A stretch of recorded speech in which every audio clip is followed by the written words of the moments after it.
The traffic on Atomic Road was chaotic as parents came in looking for their children. A year's worth of events are coming to a head this weekend in one final birthday celebration. Still to come, the key to happiness. Officials are conducting an experiment using the iPhone. They believe the group was actually on their way to sell the cocaine they had on them. Deputies are warning people in that area to use caution and to call the sheriff's office if they have any information on Wright. Now this might look like it's just a tent, but it's not. Come here, take a look at this. That's right, it's the outhouse. Don't worry, double what the price has already risen to. One of the recommendations is making sure you go through your cart to make sure what you have is actually what you need. So while I might need this apple juice and the TV dinner, don't know if this is really something that I need. The celebration happens tonight, but tomorrow it is back to work for lawmakers. Sometimes it could go days before it hits you, sometimes it could go weeks, sometimes it's overnight. But when it hits you, generally it hits you hard. Mark Chase is a volunteer with the Couchton Fire Department.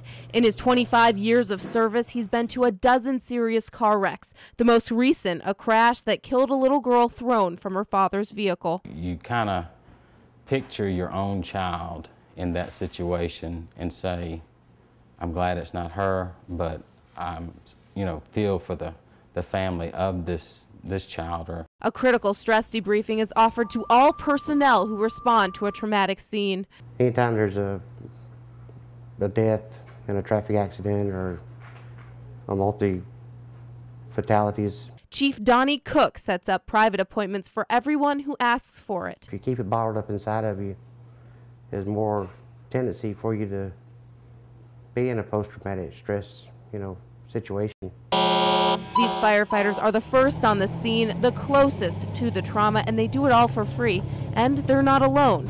There are more than 20 fire departments in Aiken County, and only 4 of them are paid. The rest are all volunteers. That means hundreds of volunteers risk post-traumatic stress disorder if it means saving the life of their neighbor. Knowing that you have done all you could to help that person, whether it ends bad or it ends good, knowing that you did the best you could. The Savannah River Keeper's Tanya Bonatadabis is still putting her new home together, a 20 by 20 raft in the middle of the Savannah River. I'm very excited. I'm looking forward to it. It's going to be fun. Fun might be Tanya's word, but not everyone agrees. I think it's a little crazy. Ty Garvin just finished moving cinder blocks around the bottom of the river to hold her raft in place. I think he's a nut. He just went 20 feet below the river. The reason for all this crazy fun is to raise awareness about the Savannah River. Despite the beauty and the fun water activities that go on here every year, the Savannah River is the 4th most toxic river in the U.S. Tanya's working to clean it up, which is what puts her out here. She's pledged to stay on the raft until there are 500 new Riverkeeper members. We're going to double our membership. You think that's going to happen? If the rest of my crew does their job, I certainly hope so. In the meantime, living on this little raft won't be easy. Now this might look like it's just a tent, but it's not. Come here, take a look at this. That's right, it's the outhouse. Don't worry, the Riverkeeper will not be polluting. All waste goes into a tank underneath. Now, if you're interested in becoming a member, it costs between $35 to $1,000 a year. You'll become an advocate for the river, receive a newsletter, and even get discounts on events. Anything over 500, they can come out and have dinner with me on the raft. Whether you call it crazy or fun, Tanya says she'll stay out there for as long as it takes. She was on my hand with a leash, and I tried to hold her, and she wouldn't. She insisted on she wanted to get off, and I saw her run out to the street. And that was it. 83-year-old Catherine Larkin smashed her face on the cement when she fainted. Larkin was taking her dog Maggie for an early morning walk when she had her fall. I felt as if I was going to faint. So I continued as fast as I could to see if I could get all the way home, and I didn't make it. Maggie got loose and started running around the neighborhood, and that's when someone called animal control. When I attempted to capture the dog pretty much barked at me and ran off. Animal Control's Jeff Wilson followed Maggie. I pulled in the driveway, and when I approached the dog, I looked over, and about 10-15 feet from the dog was the owner. He said to me, your dog just saved your life. Ms. Larkin was found right here next to her car. This home is at the very end of this drive, and it would have taken a long time for anyone to find her. Oh, I think the dog's a hero. I really do. That dog either needs a medal or a big fat steak. I thought you should probably prefer the good steak. So until she and Maggie can be reunited, this stuffed pup will have to do. She'll get rewarded when I get home. County with the latest.